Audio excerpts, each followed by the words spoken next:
Dalam bentangan waktu yang tak terukur, di antara langit malam yang bertabur bintang, terdapat pertemuan dua cahaya yang memancar dari sudut-sudut yang jauh. Cahaya yang satu berasal dari Yunani kuno, dari akal budi yang meresapi alam semesta dengan pertanyaan-pertanyaan tentang keberadaan, kebenaran, dan esensi. Sementara cahaya yang lain berkilauan dari gurun-gurun Arab, muncul dari wahyu ilahi yang berbicara tentang keesaan, kehidupan, dan keadilan. Kedua cahaya ini yang pada awalnya tampak berlawanan, pada akhirnya menyatu, memadukan sinarnya untuk menciptakan kecerahan yang lebih agung. Mereka bukan sekedar cahaya yang berdampingan, melainkan melingkupi satu sama lain dalam tarian kebijaksanaan yang abadi. Dan dalam pertemuan ini, lahirlah sebuah warisan yang lebih besar dari keduanya. Sebuah paduan yang menggerakkan pemikiran Islam ke arah yang baru, lebih tinggi, lebih luas, lebih mendalam. Bagaimana kedua dunia pemikiran ini saling menyentuh dan menyatu. Bagaimana filsafat Yunani dengan logika dan rasionalitasnya menemukan ruang dalam tradisi Islam yang berpijak pada wahyu dan iman. Perjalanan ini dimulai dari sudut-sudut kota Athena yang jauh, berlanjut melalui lorong-lorong perpustakaan besar di Baghdad, dan terus hidup hingga hari ini dalam setiap pemikiran yang mencari kebenaran. Inilah perjalanan pengaruh filsafat Yunani terhadap pemikiran Islam, sebuah kisah tentang harmoni, pencarian, dan kebijaksanaan.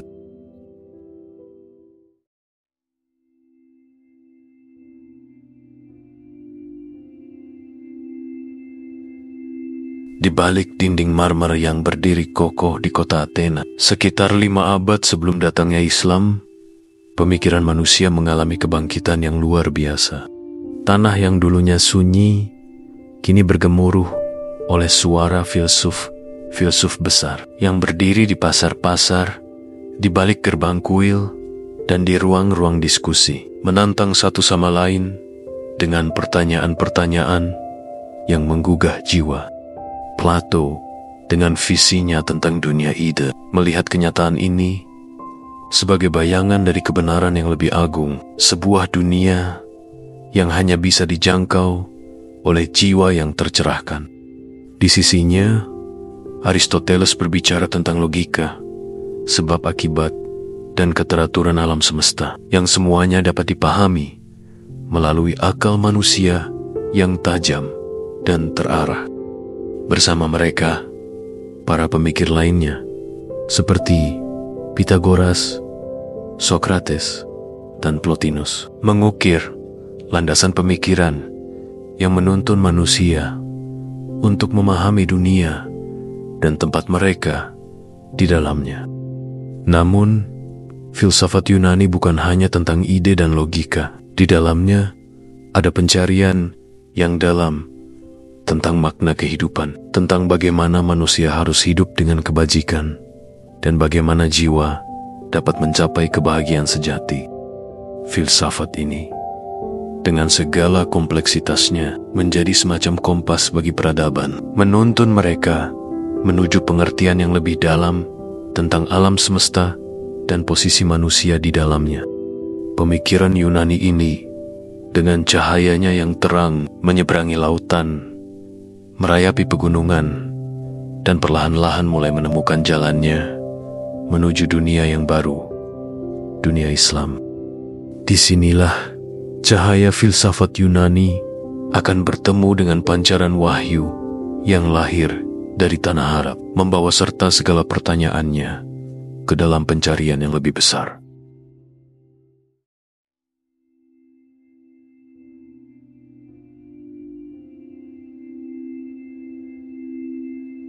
Waktu pun terus berlalu, dan peradaban manusia berkembang dengan caranya sendiri. Islam, yang lahir di gurun yang jauh dari pusat-pusat kebudayaan Yunani, pada awalnya tumbuh dengan wahyu sebagai fondasi utamanya. Al-Quran dan Sunnah menjadi sumber utama kebenaran, membentuk tatanan moral dan sosial umat Muslim. Namun, ketika Islam menyebar melintasi benua, menaklukkan wilayah-wilayah yang sebelumnya berada di bawah pengaruh Kekaisaran Romawi dan Persia, ia mulai bersentuhan dengan berbagai tradisi pemikiran, termasuk filsafat Yunani. Abad ke-8 dan 9 Masehi dikenal sebagai zaman keemasan Islam, sebuah masa di mana pengetahuan berkembang pesat di berbagai bidang. Di kota Baghdad, ibu kota kekhalifahan Abbasiyah, berdirilah Baitul Hikmah, rumah kebijaksanaan. Tempat ini bukan hanya sekedar perpustakaan, melainkan pusat intelektual yang mengumpulkan cendekiawan dari berbagai penjuru dunia. Manuskrip-manuskrip dari Yunani, Persia, India, dan Suriah diterjemahkan ke dalam bahasa Arab. Disinilah karya-karya Plato, Aristoteles, dan Plotinus pertama kali diterjemahkan, membuka pintu bagi filsafat Yunani untuk masuk ke dalam tradisi pemikiran Islam. Namun, penerimaan pemikiran Yunani ini tidak datang tanpa tantangan. Ada perdebatan sengit di kalangan ulama dan cendekiawan tentang apakah filsafat Yunani dapat diterima atau bahkan bermanfaat bagi pemahaman agama Islam. Bagi sebagian filsafat Yunani dipandang sebagai ancaman terhadap kemurnian wahyu, sebuah produk dari akal manusia yang terbatas. Namun, bagi yang lain, seperti Al-Kindi, Al-Farabi, dan Ibnu Sina, filsafat Yunani justru dilihat sebagai sarana untuk memperdalam pemahaman tentang wahyu dan alam semesta yang diciptakan oleh Allah. Al-Kindi, yang sering disebut sebagai filsuf Arab pertama, adalah salah satu yang memelopori penerimaan filsafat Yunani. Ia menulis bahwa filsafat adalah ilmu tertinggi karena ia membahas tentang kebenaran yang paling agung, Tuhan. Bagi Al-Kindi, filsafat Yunani tidak bertentangan dengan agama Islam, tetapi justru melengkapinya. Filsafat memberikan alat bagi akal untuk merenungkan ciptaan Tuhan, sementara wahyu memberikan panduan bagi jiwa untuk mencapai kebahagiaan tertinggi. Disinilah dimulainya harmoni antara akal dan iman, antara filsafat Yunani dan pemikiran Islam.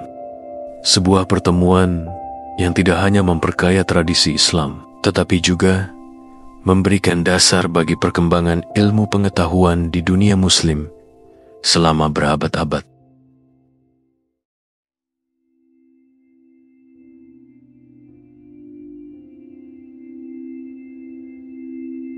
Setelah Al-Kindi membuka pintu bagi filsafat Yunani, muncul seorang pemikir lain yang akan memperdalam dan memperluas pengaruhnya dalam pemikiran Islam, yakni Al-Farabi, dikenal sebagai guru kedua setelah Aristoteles. Al-Farabi mengambil gagasan filsafat Yunani dan mengintegrasikannya dengan prinsip-prinsip Islam, menciptakan sebuah jembatan antara rasionalitas dan spiritualitas yang menjangkau hingga langit tertinggi dari pemahaman manusia. Al-Farabi memahami bahwa filsafat dan agama, meski berasal dari sumber yang berbeda, dapat bekerja sama untuk mengarahkan manusia menuju kebijaksanaan. Ia berpendapat bahwa wahyu memberikan manusia petunjuk yang langsung dari Tuhan, sementara filsafat memungkinkan akal manusia untuk memahami alam semesta melalui keteraturan dan hukum-hukum logika. Dalam pandangannya, tidak ada pertentangan yang sejati antara akal dan wahyu, karena keduanya pada dasarnya berasal dari sumber yang sama, Allah yang Maha Bijaksana. Al-Farabi memperkenalkan konsep Al-Madinah, Al-Fadilah, atau kota ideal, di mana seorang pemimpin yang bijaksana dan terdidik dalam filsafat dan agama dapat memimpin masyarakat menuju kebahagiaan tertinggi. Ia menggambarkan pemimpin tersebut sebagai seorang filsuf raja, seorang yang memahami kebenaran tertinggi dan menerapkannya dalam kehidupan politik dan sosial. Di sini, kita melihat pengaruh langsung dari Plato dan gagasannya tentang republik. Namun di dalam kerangka Islam yang menekankan keadilan ilahi. Di bawah pemikiran Al-Farabi, harmoni antara akal dan wahyu menjadi semakin jelas. Filsafat bukanlah musuh agama, melainkan alat untuk memperdalam pemahaman tentang wahyu. Dengan ini, Al-Farabi membantu menciptakan landasan bagi generasi pemikir Muslim berikutnya, yang akan terus menggali lebih dalam tentang hubungan antara logika, alam semesta, dan Tuhan.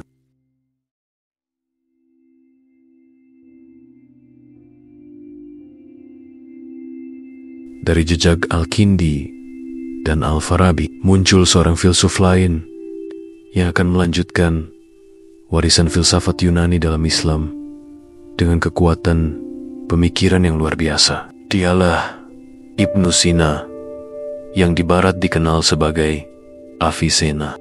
Ibnu Sina tidak hanya seorang filsuf, tetapi juga seorang dokter, ilmuwan, dan teolog yang karya-karyanya menjadi salah satu yang paling berpengaruh dalam sejarah pemikiran dunia. Ibnu Sina, dengan kecemerlangan akalnya, mengembangkan filsafat yang berusaha menjelaskan hubungan antara Tuhan, alam semesta, dan jiwa manusia. Dalam karyanya yang monumental, Asy-Syifa, Ku Penyembuhan, dan Al-Qanan fi at-Tibb, Kaidah Kedokteran, ia menyatukan pengetahuan medis, ilmiah, dan metafisika, menciptakan sebuah sistem pemikiran yang komprehensif dan mendalam. Salah satu kontribusi terbesar Ibnu Sina dalam filsafat Islam adalah konsepnya tentang wujud, maujud, dan esensi, mahiyah. Menurutnya, segala sesuatu yang ada di alam semesta memiliki esensi, apa yang sesuatu itu seharusnya, dan wujud keberadaan aktualnya.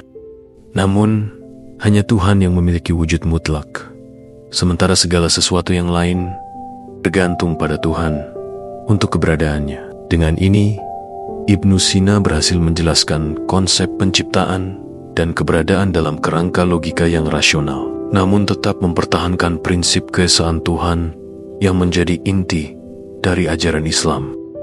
Ibnu Sina juga mengembangkan gagasan tentang jiwa manusia yang memiliki 3 tingkat. Jiwa vegetatif yang bertanggung jawab atas fungsi dasar seperti pertumbuhan, jiwa hewani yang terkait dengan indera dan emosi, dan jiwa rasional yang merupakan tempat bagi akal untuk merenungkan kebenaran tertinggi. Baginya, jiwa rasional adalah aspek manusia yang paling mulia, karena melalui akal inilah manusia dapat mendekati pengetahuan tentang Tuhan dan alam semesta. Dalam pandangan Ibnu Sina, filsafat tidak hanya sekedar alat untuk memahami dunia, tetapi juga sarana untuk mendekatkan diri kepada Tuhan. Akal manusia, meskipun terbatas, memiliki kemampuan untuk menembus sebagian misteri alam semesta dan memahami hukum-hukum ilahi yang mengaturnya. Dengan ini, ia membawa filsafat Islam ke puncak rasionalitas yang baru, memperkaya tradisi intelektual Muslim dengan kedalaman pemikiran yang luar biasa.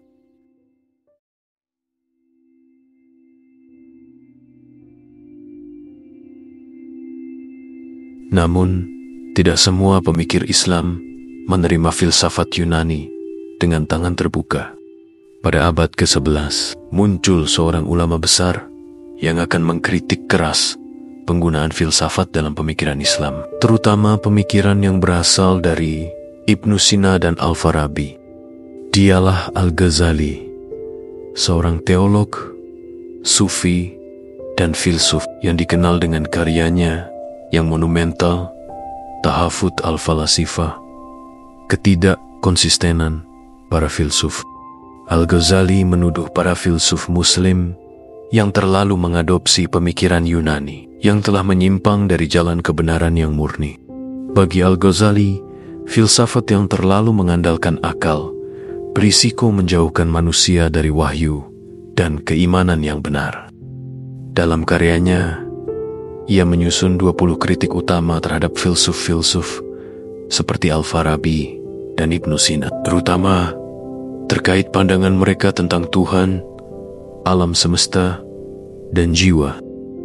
Namun, meski Al-Ghazali sangat kritis terhadap filsafat Yunani, ia tidak menolak filsafat secara keseluruhan. Justru, ia menggunakan logika dan metode filsafat untuk membuktikan keterbatasan akal manusia dalam memahami hal-hal yang bersifat transendental.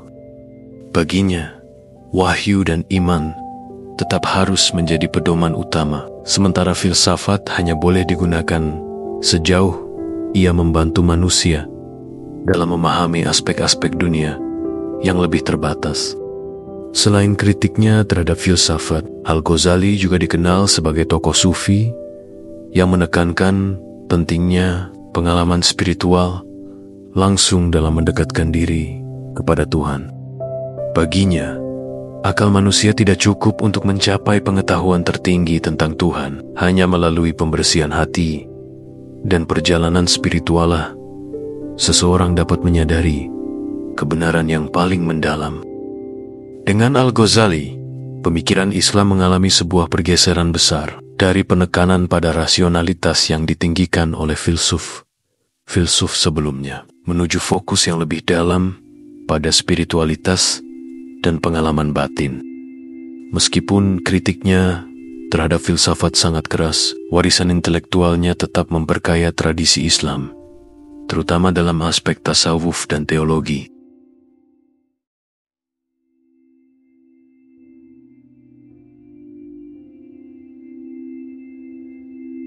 Di tengah arus perdebatan antara filsafat dan teologi yang semakin memanas, muncullah seorang pemikir besar lainnya, Ibnu Rushd, atau yang lebih dikenal di barat sebagai Efrus.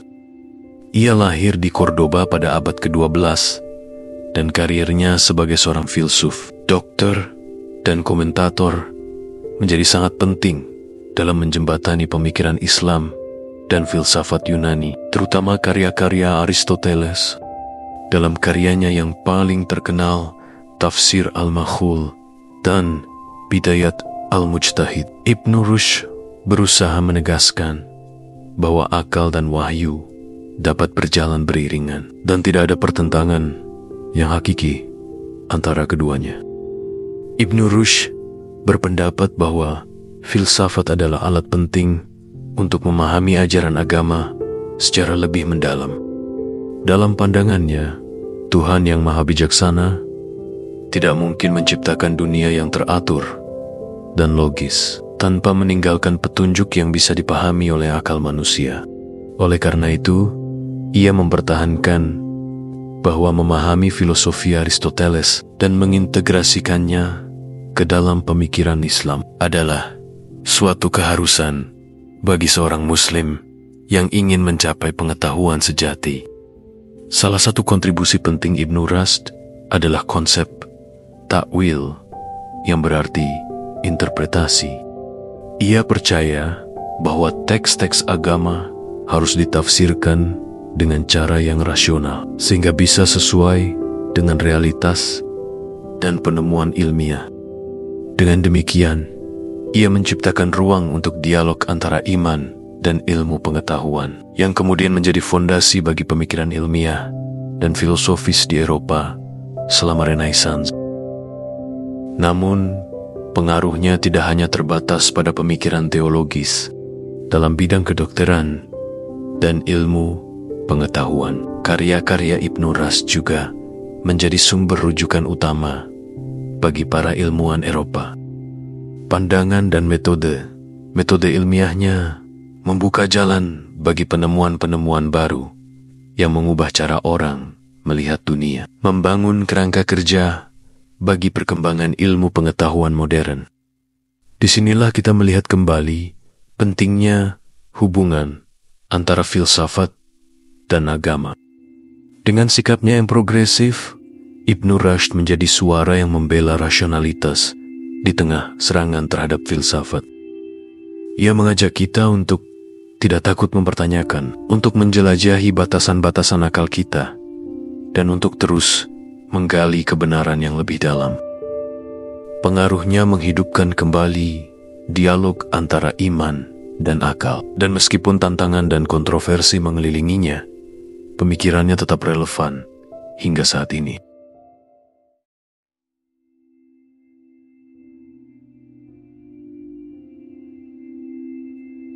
Memasuki era modern, kita seringkali terjebak dalam dikotomi antara sains dan agama, antara rasionalitas dan spiritualitas. Namun, warisan filsafat Islam yang kaya dan beragam mengingatkan kita akan kemungkinan integrasi antara keduanya.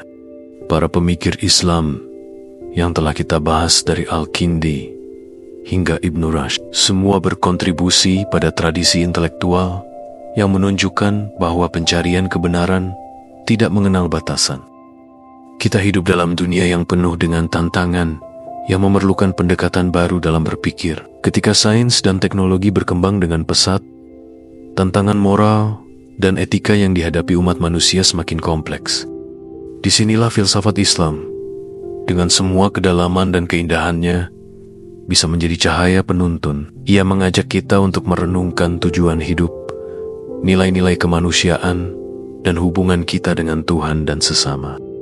Filsafat Islam dapat menjadi jembatan yang menghubungkan kita dengan warisan spiritual yang mendalam, sekaligus menawarkan alat analitis yang diperlukan untuk menghadapi tantangan zaman ini. Melalui dialog yang jujur dan terbuka antara berbagai disiplin ilmu, baik agama maupun sains, kita bisa menemukan kembali makna dan tujuan kehidupan. Ketika kita merujuk pada ajaran-ajaran para filsuf Islam, kita menemukan bahwa mereka tidak hanya berbicara tentang akal dan wahyu, tetapi juga tentang cinta, keadilan, dan kebaikan. Mereka mengajarkan kita untuk mencari kebijaksanaan di dalam diri kita sendiri dan di dalam alam semesta, serta untuk membangun masyarakat yang adil dan beradab. Mereka mengingatkan kita bahwa kebijaksanaan sejati tidak hanya terletak pada pengetahuan, tetapi juga dalam cara kita menjalani kehidupan kita sehari-hari.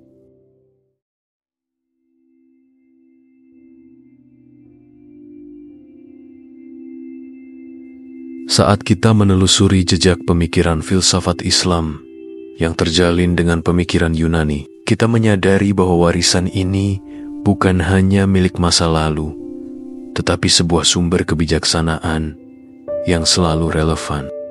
Dalam dunia yang seringkali terasa terpisah antara iman dan rasionalitas, kita diajak untuk menemukan harmoni dalam keduanya.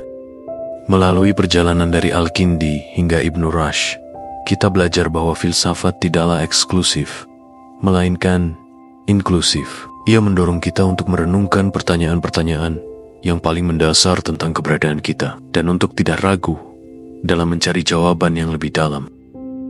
Ketika kita merenungkan pengaruh filsafat Yunani terhadap pemikiran Islam awal, kita melihat sebuah panorama intelektual yang kaya dan mendalam, yang membawa kita pada pemahaman yang lebih baik tentang diri kita dan dunia di sekitar kita. Dalam setiap pemikiran, dalam setiap argumentasi, dalam setiap perjalanan spiritual, kita diingatkan akan pentingnya menjaga dialog antara akal dan wahyu, antara sains dan iman. Kita dipanggil untuk menghidupkan kembali semangat inquiry, sebuah pencarian tanpa henti untuk memahami dan menghargai kebijaksanaan yang telah diwariskan kepada kita. Dengan demikian, marilah kita melangkah ke depan, menjelajahi kedalaman antara filsafat dan spiritualitas dalam konteks pemikiran Islam. Ibn Rushd tidak hanya membela filsafat, tetapi ia juga mengajak umat manusia untuk menghargai pencarian pengetahuan dan kebenaran yang tak terpisahkan dari iman. Dengan keteguhan argumennya, ia berhasil menciptakan jembatan yang memungkinkan dialog antara tradisi ilmiah dan spiritual yang kaya dalam Islam.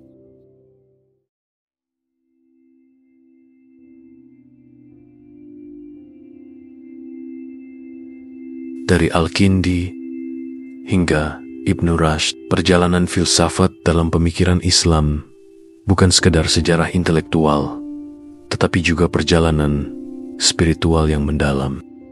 Setiap pemikir membawa cahaya, pengetahuan, dan kebijaksanaan yang membimbing umat menuju pemahaman yang lebih dalam tentang eksistensi Tuhan dan diri mereka sendiri.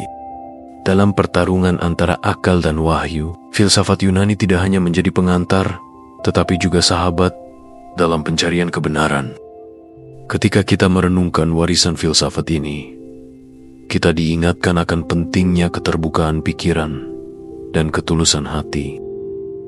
Di dunia yang penuh dengan kebingungan dan keraguan, semangat para filsuf Muslim mengajak kita untuk tidak hanya mencari jawaban, tetapi juga untuk mengalami perjalanan batin yang membentuk diri kita. Mereka mengajarkan bahwa pengetahuan bukanlah tujuan akhir, melainkan sebuah alat yang membawa kita lebih dekat kepada Sang Pencipta. Dalam konteks modern, ketika tantangan intelektual dan spiritual semakin kompleks, ajaran-ajaran ini tetap relevan.